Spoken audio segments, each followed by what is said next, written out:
Irmãos, nós estamos estudando princípios de aproximação a Deus. Princípios que nos aproximam de Deus, que nos aproximam do Pai. E estamos estudando esses princípios com base na oração do Pai Nosso.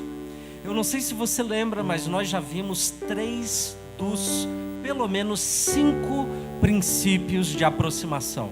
Por que eu chamo de princípios de aproximação? Porque a oração do Pai Nosso, que é a oração que Jesus nos ensinou a como nós deveríamos falar com o Pai, nessa oração, ele nunca teve a intenção de que ela fosse utilizada como uma receita de bolo, como uma fórmula mágica, como algo que deveríamos repetir. E porque nós repetimos, nós seremos ouvidos. Tanto é verdade que Jesus disse: quando vocês orarem, não sejam como os outros, que acham que por muito repetir serão ouvidos. Mas quando vocês orarem, orem da seguinte forma: Pai nosso que estás no céu, santo é o seu nome, venha a nós o teu reino e seja feita a tua vontade na terra, assim como ela é feita no céu. O pão nosso de cada dia nos dai hoje, perdoe as nossas dívidas, assim como perdoamos aqueles que nos têm ofendido, e não nos deixes cair em tentação, mas nos livres do mal, porque teu é o reino, o poder, a glória e a majestade para todos sempre. Amém. Qual é o problema? O problema é que a cristandade encontrou nesta oração uma forma mecânica de se relacionar com Deus. Mas Jesus nunca colocou ela como sendo uma oração que nós deveríamos repetir de forma mecânica. Nós vimos que o primeiro princípio de aproximação é o princípio da adoração. Jesus começou dizendo: santo é o teu nome, e ele terminou dizendo que a honra, a glória, a majestade e o poder lhe sejam dados pelos séculos dos séculos. Jesus começou adorando e ele terminou adorando. Deus adora ser adorado, Ele ama ser adorado, e Ele quer que nós, quando o busquemos, quando nos aproximemos dEle, nós o façamos em espírito de adoração. Este é o primeiro princípio. Você quer se aproximar de Deus? Aprenda a adorar a Deus. O segundo princípio era o princípio da confissão. Nós falamos: você quer se relacionar com Deus? Aprenda a confessar os seus pecados ao Senhor. Pai, perdoe as minhas dívidas, assim como eu perdoo aqueles que me têm ofendido. O princípio da confissão é um princípio que não vai só de ida, ele é de ida e de vinda. Eu perdoo, e à medida que eu perdoo, o Pai me perdoa.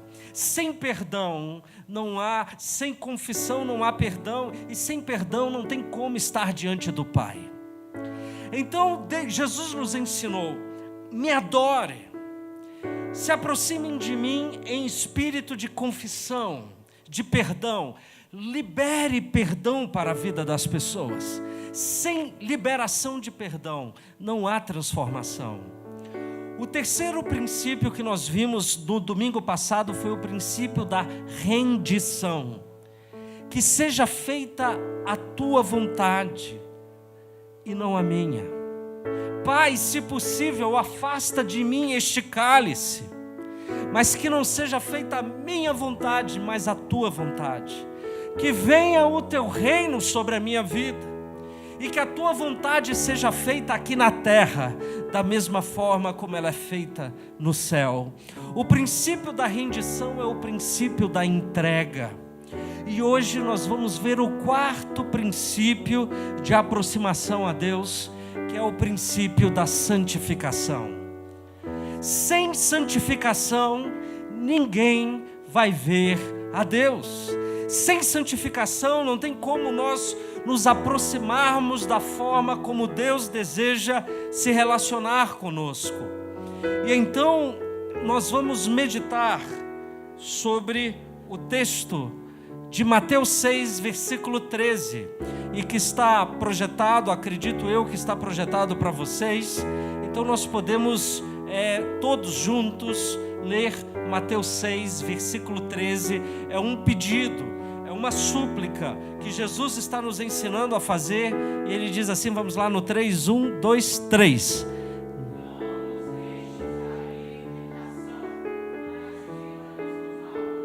Isso. Que princípio! Jesus nos ensinou a orar, a pedir, para que Deus não nos deixe cair na tentação. Jesus sabia do perigo que era cair em tentação. É interessante que ele não disse, Senhor, não nos deixes cair na mão do mal. Não, ele diz, nos livra do mal, mas a tentação é não nos deixe cair em tentação. Sabe por quê? Porque o mal só tem acesso, só tem legalidade. O mal só pode agir na nossa vida quando nós cedemos às tentações, e por meio das tentações nós damos luz ao pecado, e o pecado, uma vez consumado, gera morte. E toda vez que nós cedemos uma tentação, nós damos ao mal uma legalidade, um escrito de dívida. E o mal, então, por meio destas brechas, alcança seus intentos nas nossas vidas, famílias, sonhos, desejos. Por quê? Porque nós não vivemos da forma como Deus espera que nós vivamos. E a forma que Deus espera que nós vivamos é uma vida íntegra, uma vida reta, uma vida santa, uma vida que agrada a Deus em tudo aquilo que nós fazemos. E Jesus sabe que é tão difícil resistir a uma tentação, que Ele nos ensinou a orar, a colocar isso diante de Deus.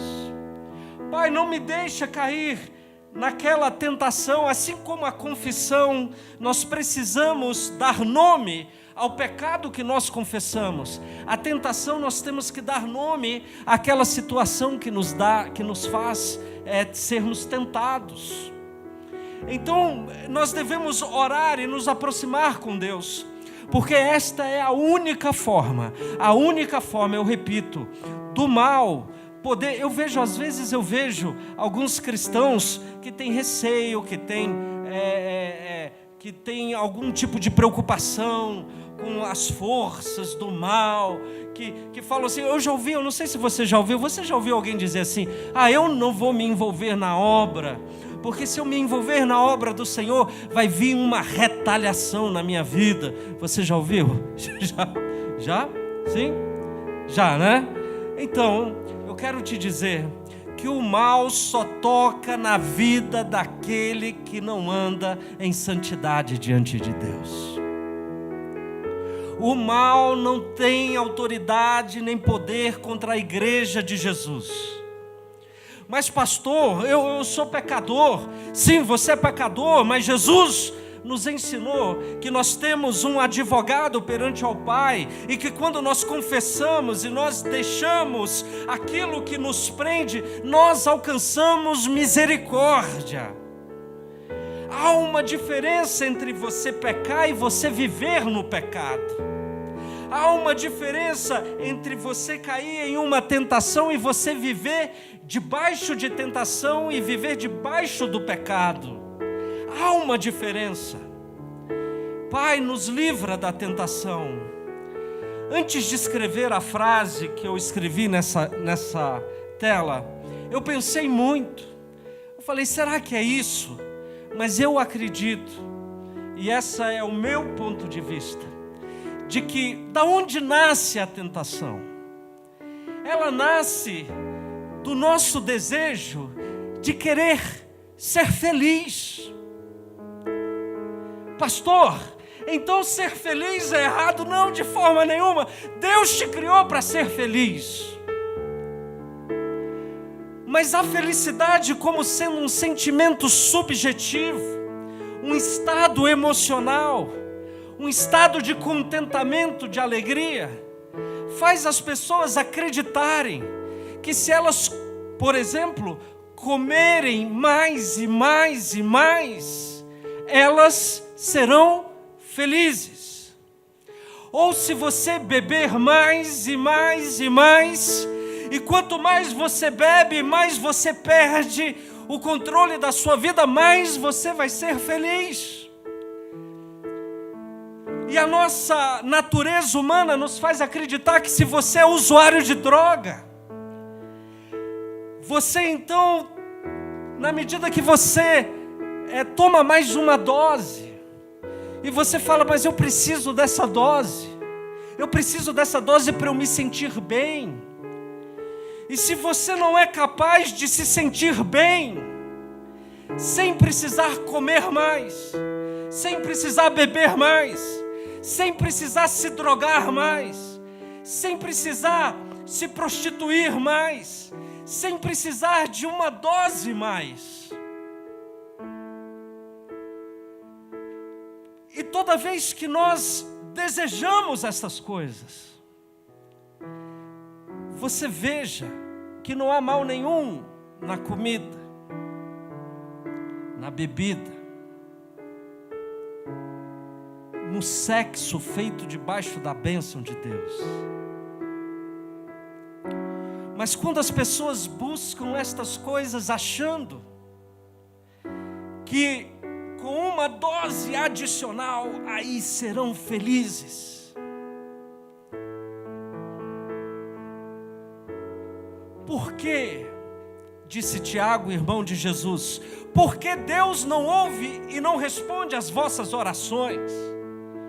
Porque vocês não pedem, disse Tiago. E quando pedem, pedem mal. Quando vocês pedem por conta dos vossos desejos que são maus. Vocês pedem para usarem por conta das vossas concupiscências, por conta dos vossos desejos exagerados, por conta de uma natureza que você não consegue controlar. E então as pessoas querendo se sentir bem, as pessoas querendo um momento de prazer, as pessoas querendo um momento de felicidade, as pessoas querendo um momento aonde aquele êxtase, as pessoas querendo um momento de gozo, um momento de, ainda que seja pequeno, mas aí o que acontece? O que acontece é que quando aquele momento passa, e você tem aquele estado de alegria, você descobre que você precisa de mais um momento para você ter mais um estado de alegria. E por conta desse comportamento vicioso, você se torna prisioneiro de um mau hábito. E quando nós nos tornamos prisioneiros de um mau hábito, nós então temos sim que nos preocupar. Temos que nos preocupar, porque há uma brecha na nossa vida. Não nos deixes cair na tentação e nos livra do mal. O mal nós resistimos. O mal nós olhamos para ele e dizemos: sai, em nome de Jesus, vai embora mal. Em nome de Jesus, e o mal vai. Mas quando você diz vai em nome de Jesus, mas você não tem, você tem um escrito de dívida contra a sua vida, você tem uma nota promissória contra a sua vida, o mal fala o seguinte: olha, você está aqui com um escrito de dívida, você está me dando legalidade,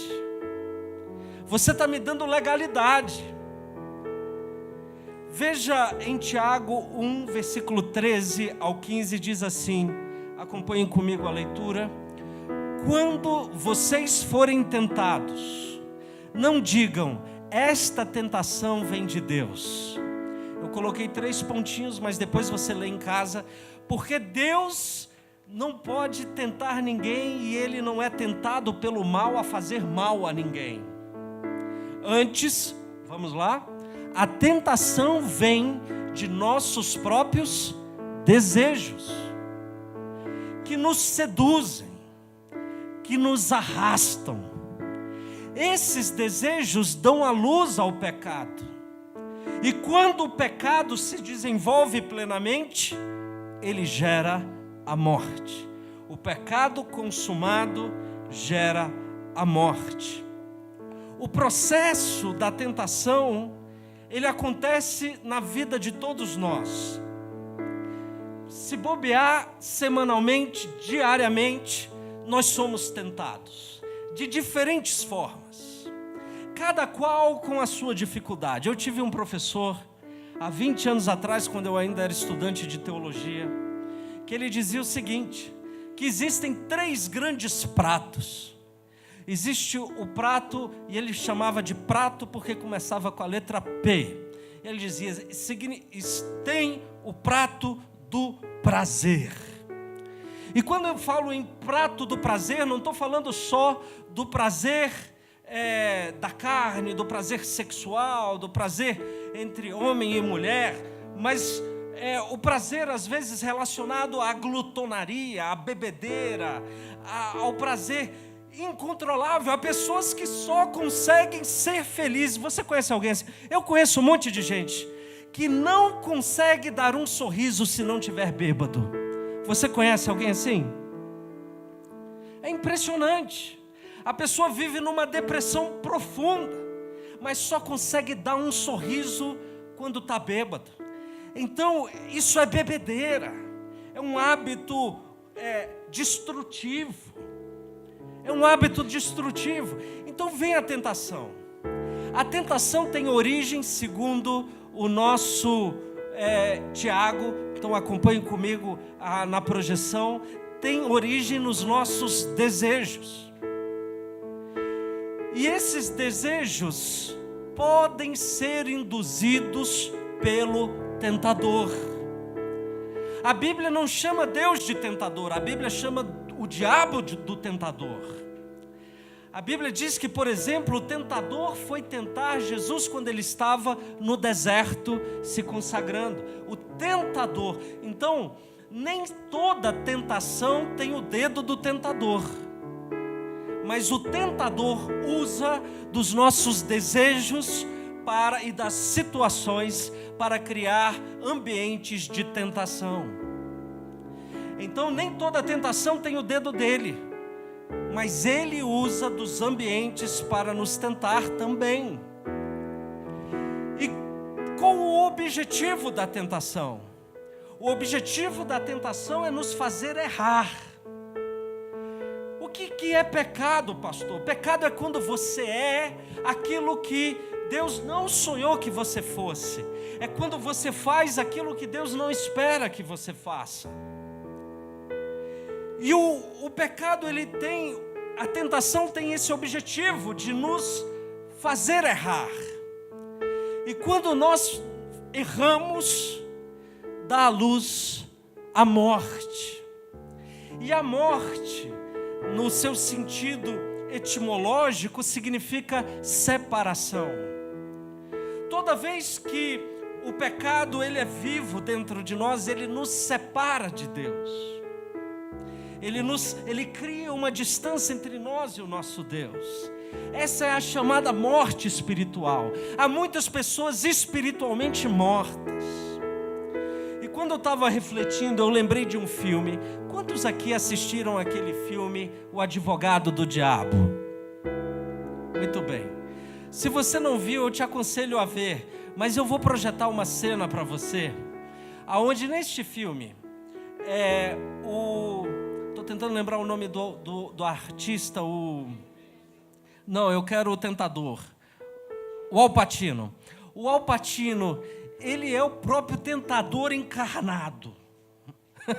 E ele está tentando o advogado lá. E o advogado, então, está numa situação de tentação. Então, você que não viu o filme, a mulher dele está doente, a mulher dele está tendo crises de ansiedade, de pânico, está totalmente adoecida. E ele é um advogado com um grande caso, né? E o tentador fala, olha, vai cuidar da sua mulher, E aí ele diz, não, mas aí se acontecer de eu ganhar, de eu perder, abrir mão, eu vou passar o resto da vida culpando ela, porque ele estava com um problema, esse rapaz estava com um problema no segundo prato, que é o prato do poder. O primeiro prato é o prato do prazer, o segundo prato é o prato do poder. E há pessoas que são totalmente seduzidas por querer ter poder. E algumas pessoas nós até nos perguntamos, poxa, essa pessoa é um empresário famoso, essa pessoa é uma pessoa bem-sucedida no mundo dos negócios, por que ela está entrando para o ramo da política, por exemplo? Você já deve ter visto alguém assim, ou mesmo um religioso entrar, porque o poder seduz. E tem um terceiro prato, que é o prato da prata, do dinheiro. Então esse meu professor, ele dizia, olha, há 3 grandes áreas na vida. A área do prazer, a área do poder e a área da prata, do dinheiro. E de alguma dessas áreas, elas se ramificam em diferentes subtentações. E em cada subtentação nós nos encontramos. Há pessoas que têm alguma necessidade adicional, outras têm outras necessidades em diferentes áreas, mas todos nós temos necessidades legítimas, e a questão é como essas necessidades serão supridas. A segunda cena que nós vamos projetar agora, ela é a cena em que o inimigo já está todo desmascarado. A mulher do advogado faleceu. O cara entra desesperado. O Al Pacino é o cão em pessoa, tem até um foguinho atrás dele. E ele então vai confrontar o advogado. E é interessante que tem um momento que ele até usa a voz do advogado. Prestem atenção na voz do Al Pacino, que muda, que faz ele lembrar aquela conversa que nós acabamos de ter. A questão da tentação, pessoal, e voltando para os nossos slides, e eu quero te dizer que se você faz parte do nosso grupo, você já tem essas informações, esses slides e os textos bíblicos no seu aplicativo. Então, a questão da tentação não é se ela vai acontecer na sua vida. A questão da tentação é quando ela vai acontecer na sua vida. Todos nós seremos e somos testados e tentados. E o objetivo da tentação é te fazer cair. O objetivo da tentação é fazer com que exista um escrito, uma nota promissória contra a sua vida. O objetivo da tentação é o acusador querer ter o que nos acusar, é tirar a nossa paz, é tirar a nossa alegria, o nosso contentamento. A questão não é se, a questão é quando. Por isso o apóstolo Paulo, escrevendo aos Coríntios, no capítulo 10, no verso 11 da primeira carta aos Coríntios, ele disse: se vocês pensam que estão de pé, cuidem para que não caiam. Aquele que pensa que está de pé, cuide para que não caia, porque as tentações em sua vida não são diferentes das tentações que os outros enfrentaram no passado. Porém, Deus é fiel e Ele não permitirá tentações maiores do que vocês podem suportar. Amém? Deus não permitirá tentações maiores do que vocês podem suportar.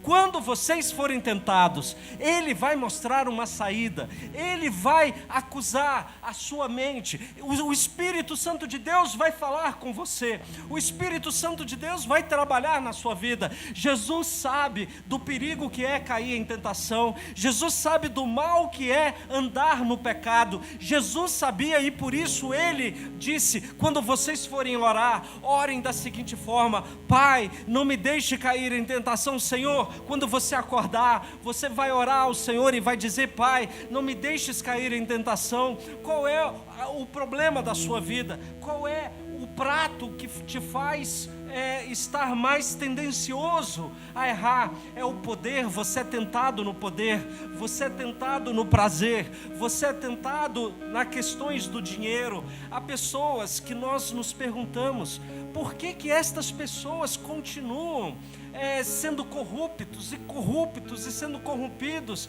Poxa, já roubaram tanto, por que rouba cada vez mais? Porque não há limite, não há limite.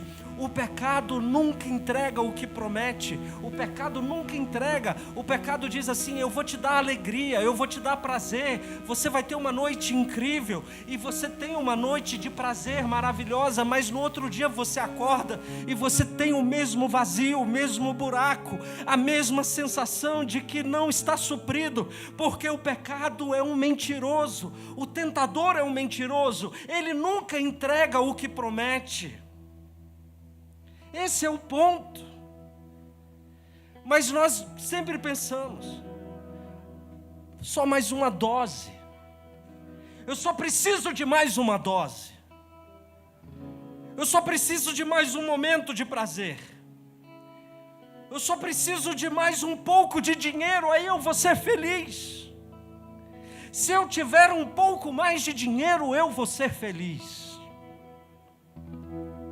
E pessoas começam a ser corrompidas, e empresários começam a serem omissos, a não prestarem contas, a não quererem pagar impostos, a criarem todos os subsídios que existe no mundo para dar um jeitinho brasileiro para se esquivar dos seus compromissos e das suas responsabilidades, porque você pensa: se eu tiver um pouquinho mais, eu vou ser feliz. E aqueles que são estudantes acham que, não, basta, eu dou aqui, eu pego, eu copio o dever de casa do meu amigo, eu copio a questão da prova do meu amigo, para mim basta passar de ano. Mas isso é uma mentira, porque um dia você vai ter que estar diante do mundo, você vai ter que arrumar um emprego, você vai ter que fazer uma entrevista, e os melhores vão ser selecionados. E se você não entende que não há atalho para o sucesso, não há atalho para uma vida digna diante de Deus, ou você é ou você não é. Nesse caminho é possível sim cometer erros, mas para estes erros nós temos um advogado. O que a gente não pode é viver no erro, achando que viver no erro é o certo, é a coisa certa a se fazer. Viver no erro não é a coisa certa a se fazer. Aqueles que estão de pé, cuidem para que não caiam. Por quê? Porque o marido que, por exemplo, não é fiel à sua esposa, ele acha que aquele ato vai trazer a ele uma alegria, mas ele descobre que aquela alegria foi tão passageira que ele precisa de um novo caso. E a esposa que não é fiel ao marido também. E as pessoas que se envolvem com os vícios, com o álcool de uma forma nociva. Alguém uma vez me perguntou: pastor, é proibido beber? Falei: olha, você sabia que o apóstolo Paulo até recomendou que Timóteo tomasse todos os dias uma taça de vinho por conta dos problemas de estômago que Timóteo tinha? A questão não é o brinde, a questão não é a questão é o abuso, é o comportamento compulsivo. Tem um programa na TV, eu não sei se vocês já viram, que chama Quilos Mortais. Você já viu? Quilos Mortais. Eu gosto de ver de vez em quando. Primeiro que eu me sinto bem quando eu vejo. Eu falo: eu estou ótimo. Eu estou ótimo. E segundo, que eu gosto de ver a luta, a crise humana. Porque aquela é uma crise, a pessoa diz: eu preciso comer. E quando ela recebe aquela montanha de alimento, você vê o sorriso, a alegria, e a pessoa não consegue sair da cama, não consegue fazer suas necessidades básicas. É um negócio deplorável da condição humana. Se você já viu o que eu estou falando, você entende o que eu estou dizendo. É deplorável o programa. Mas por quê? porque basta mais uma dose. É assim que nós pensamos. Desta vez eu vou ser feliz. Não, eu vou pular a cerca. Dessa vez eu vou ser feliz. Não, eu vou usar mais... Eu não vou usar mais a maconha, eu vou usar a heroína, e dessa vez eu vou ser feliz. Só que o efeito passa. E quando o efeito passa, você precisa de mais uma dose. A tentação só proporciona duas possibilidades no fim do dia. Ou cedemos a ela, ou nós fugimos dela. Ou você cede, ou você foge. O exemplo de alguém que cedeu foi os nossos pais ancestrais, que quando Eva, ao ser tentada pelo tentador, viu o fruto da árvore. Diz o texto bíblico que a árvore era linda, o seu fruto parecia delicioso, e ela desejou com todo o seu coração a sabedoria que aquele fruto lhe daria. Era lindo, era delicioso e era desejável. E é assim que toda tentação vai aparecer para nós, como algo bonito, algo delicioso e algo desejável. É sempre assim. Ela tomou do fruto e comeu, e deu também ao seu marido, que também o comeu.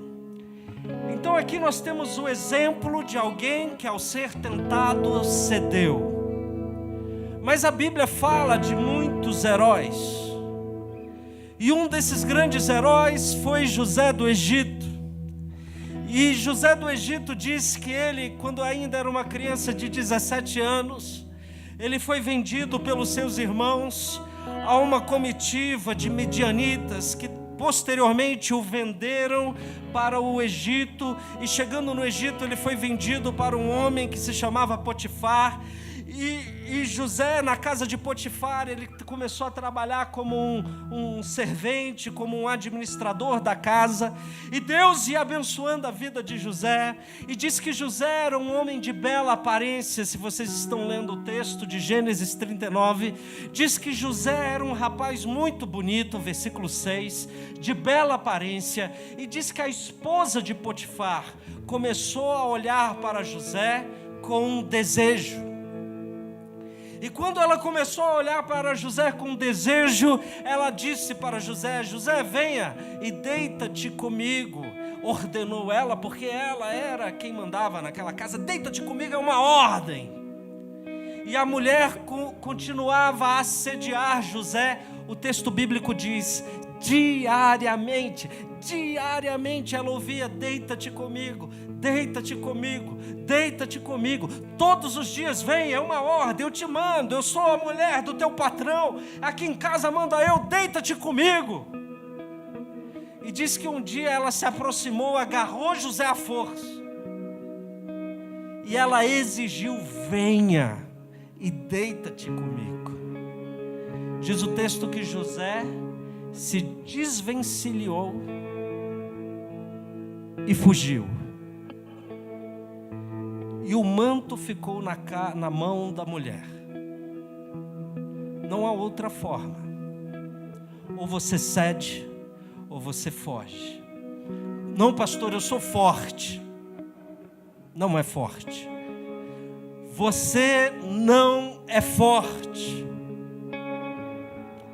Porque a natureza humana, disse Paulo, luta contra a natureza espiritual. Os seus desejos são opostos. Um está em conflito com o outro. O que um deseja, o outro não deseja. O que um quer, o outro não quer. Então os desejos são opostos. E quando você é exposto a uma tentação e você diz: eu vou resistir, eu vou resistir, eu vou resistir, você, pumba, cai. É ou não é? Vamos lá de novo. É ou não é? É. Então como eu faço? Você foge. Se você não consegue ficar em casa sozinho, sem ver pornografia, você não fica sozinho. Eu vou para onde? Vai para a casa da tua avó, meu filho. Vai para onde você quiser. Mas se o seu problema é ficar sozinho, não fique sozinho. Eu não consigo administrar minhas finanças, eu sempre sou tentado a fazer um jeitinho aqui, um jeitinho ali. Então coloque outra pessoa para administrar as finanças do seu negócio. Não sei, o ponto é que você não é forte. Jesus diz: orai e vigiai, porque a carne é fraca. Mas a boa notícia é que Deus colocou em nós o Espírito Santo de Deus. E se você é um cristão verdadeiro, você tem o Espírito Santo de Deus. E o Espírito Santo de Deus fala no seu ouvido toda vez que você tem uma decisão difícil. É ou não é, pessoal? Olha só, você está numa situação de ser tentado. Aí vem, é igual aquele anjinho que aparece assim, aparece um anjinho e um demônio. O demônio diz: vai lá, vai, ninguém vai ver. O pastor não vai ver, a sua mulher não vai ver, o seu amigo não vai ver, ninguém vai ver, vai lá. É o anjinho do mal. Aí aparece uma outra voz. É ou não é? Aparece uma voz assim, dizendo assim: olha, isso vai te fazer mal, isso vai atrapalhar sua comunhão com Deus. Aí você ouve uma outra voz dizendo: nada, bobinho, depois você confessa. Nunca ouviu essa voz? Do depois você confessa? Deus é bom, Ele te perdoa. Eu quero te dizer que essa é a voz do tentador. E aquela outra voz que luta para dizer: não faz, não vai, não dá mole. Essa é a voz do Espírito. Essa é a voz do Espírito. A felicidade, ela não está na nossa capacidade de realizarmos todos os desejos. Ela está na nossa capacidade de estarmos contentes com aquilo que Deus nos deu. Quando você aprende a ser grato, o apóstolo Paulo disse: como eu me alegro no Senhor. Eu não digo isso porque eu não estou necessitado, porque eu aprendi a ficar satisfeito com o que eu tenho. Eu aprendi o segredo de ser feliz. Eu sei viver em qualquer situação. Eu sei viver na fartura ou na pobreza. Eu sei viver comendo bem ou comendo mal. Eu sei viver na fraqueza ou na força, porque eu posso todas as coisas naquele que me fortalece. Eu posso todas as coisas naquele que me fortalece. Eu aprendi o segredo da felicidade. O segredo não tem a ver em ter tudo o que eu quero. O segredo não tem a ver em ter o que eu quero na hora que eu quero e da forma como eu quero. O segredo do contentamento é: obrigado, Senhor, por aquilo que o Senhor me deu. Obrigado, Senhor, eu ainda não tenho talvez o emprego que eu gostaria de ter, mas obrigado pelo emprego que você me deu. Obrigado pelo salário que você me deu. Obrigado pela mulher que você me deu. Obrigado pelos filhos que você me deu. Obrigado pela vida que você me deu. Obrigado pela saúde que você me deu. Quando você aprende a ser feliz com um pouco, Deus te coloca sobre o muito. Mas aquele que não é fiel no pouco, Deus nunca vai confiar a ele as verdadeiras riquezas. Nunca. As verdadeiras riquezas não. Ele pode até ganhar fortunas no mundo, mas as riquezas espirituais ele nunca vai ter. Porque não soube ser fiel com o pouco que Deus deu. Deus não vai te colocar sobre o muito. Amém? Eu não sei qual é a sua área de luta.